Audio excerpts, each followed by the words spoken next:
So in this video, I am going to be showing you how I make sourdough English muffins. They are the easiest thing in the world to make, and they seem like they take no time at all. So I start with a half a cup of sourdough starter, 1 cup of milk, any milk that you have on hand works fine, and then 2 cups of flour. And then I basically just mix this and let it sit overnight. I usually do it right before I go to bed, and then that's all. You don't have to knead it or do anything. Just letting it sit does the fermenting and the gluten development and all that. So you literally just mix it and it sits overnight, and then we will be back in the morning and I'll show you how I cook them.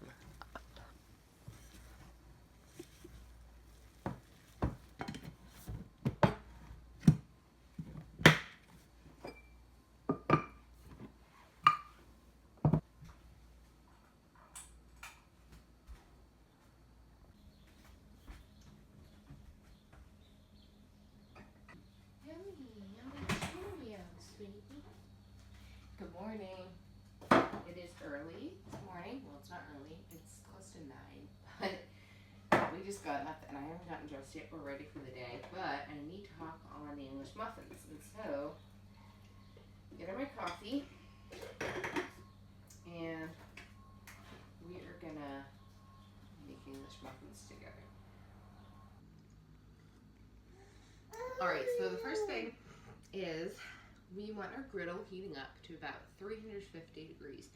I have done it on the stove before in a cast iron pan, and I just haven't mastered it. I could definitely keep trying and keep, getting the temperature right and all that kind of stuff, but I would much rather just get a nice even heat and not worry about burning, and the griddle does it perfectly. So if you have a griddle, electric griddle, that's great. If you don't, you can do it on the stove and just watch the heat. I would say you won't have it lower than you think you want it.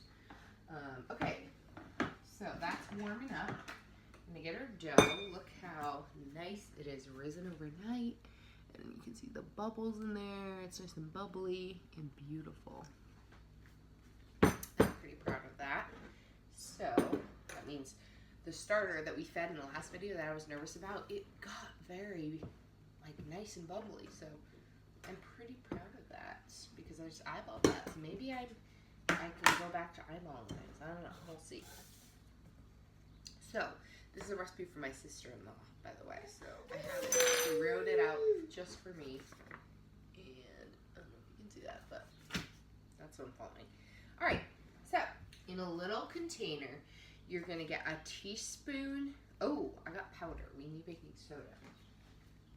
I was thinking it was baking powder for some reason. It is baking soda. So in a little container, get a teaspoon of baking soda.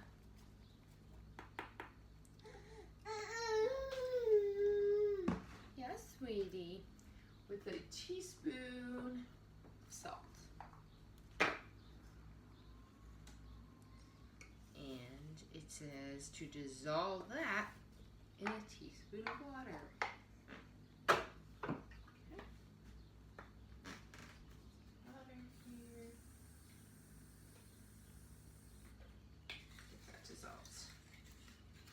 And then we're just gonna pour this in to our dough and basically mix it with our hands by folding it onto each other and getting it nicely mixed inside.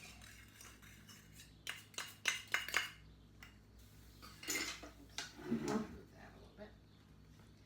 There we go. Oh, look at that dough. It's sticky dough. But that's what you want, and it will mix in really nice because it's a really nice sticky dough.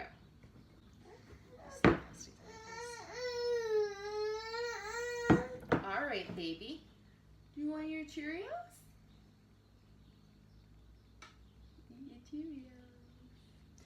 We FaceTime my family a lot, and like different family members that live far away, or even ones that are close, but we just FaceTime them. And he loves to FaceTime people, so whenever I'm filming, I just use my phone, and he thinks I'm FaceTiming, so he gets a little upset because he wants to be in on the FaceTime, but he doesn't know that it's not a real FaceTime.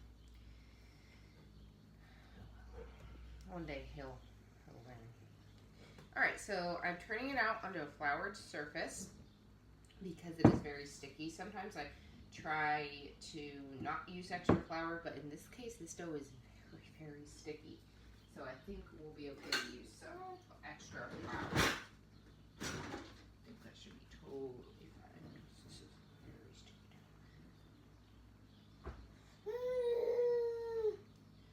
Scraping as much out as I can because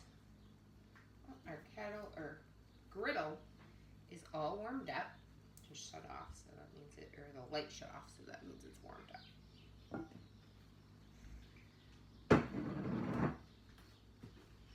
A little more flour.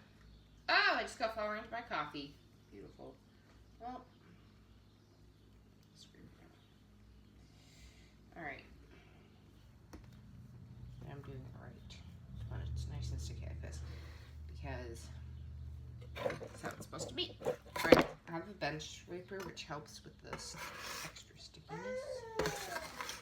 Bench scraper is really a lifesaver. Alright, that should be well mixed. It's still very soft, but I'm going to leave it because that's how they should be.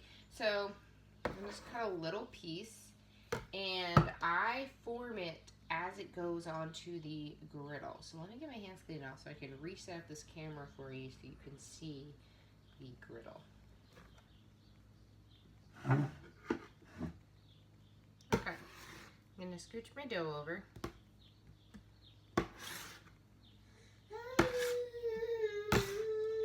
This is so tempting to put more flour in, but I know that I will not be as happy if I do that. So here's my griddle. I'm going to take a little piece of dough, about, I don't know what that is. It's like a 1/4 cup of dough maybe. I like to start smaller because if I go bigger, it's just easier to. Alright, and I shape it as it's on there. There.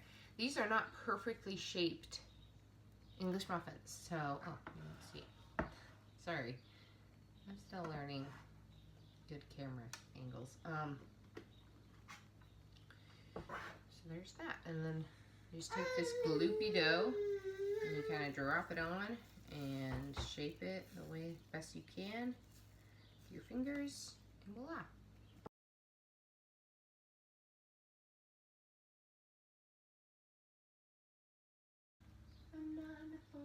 Anyone, you cutie. Well, sweetie, listen. Alright, I got 6 on there. That's all I can fit, so I have a teeny bit more dough left. Okay. It's a little better. Let's go ahead and just get these flipped.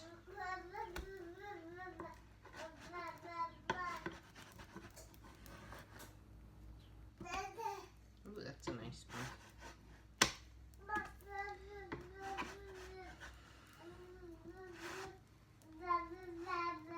These do not come out looking like the signature English muffin will look.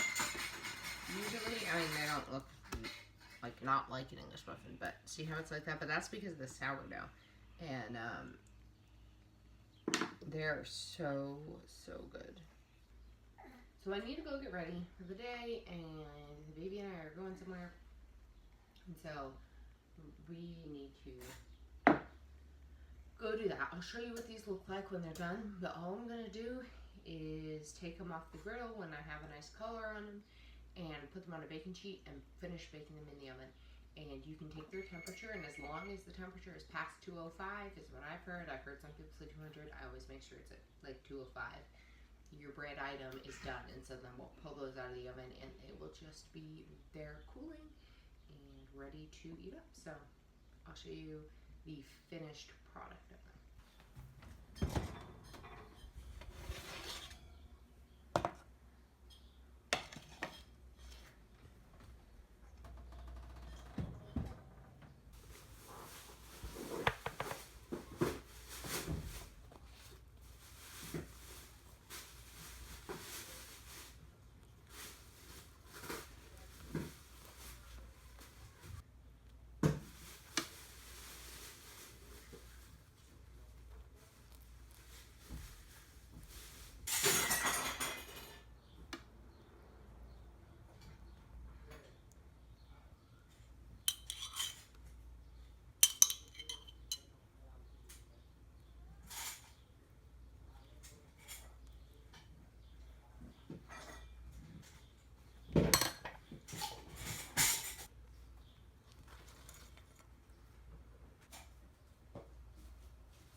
I still haven't gotten ready yet, but I need to give these taste tests before I do because they smell amazing.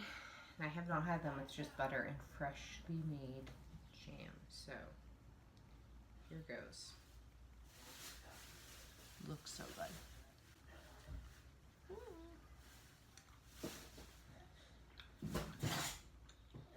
That is so good. These English muffins are the absolute best because they're so chewy and they have an amazing flavor because of that sourdough.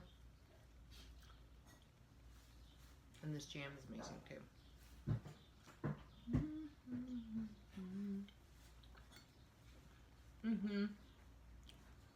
Baby, do you want to try some? Do you want to try? It's cooled down quite a bit, so. Oh. Not a big fan? Oh. But that's probably more the jam that he's a fan of. Is it good? Yummy breakfast. 10 out of 10, recommend it.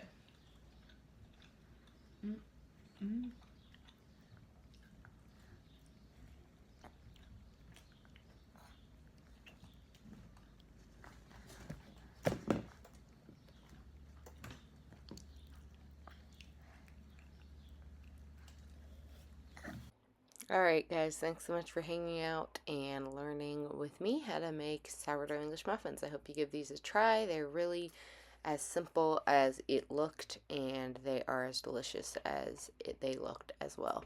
So thanks for hanging out. I hope you'll like and subscribe and share this with other people so that we can continue to build our halfway homesteader community. Hope you all have an amazing day, and I will see you next time. Bye.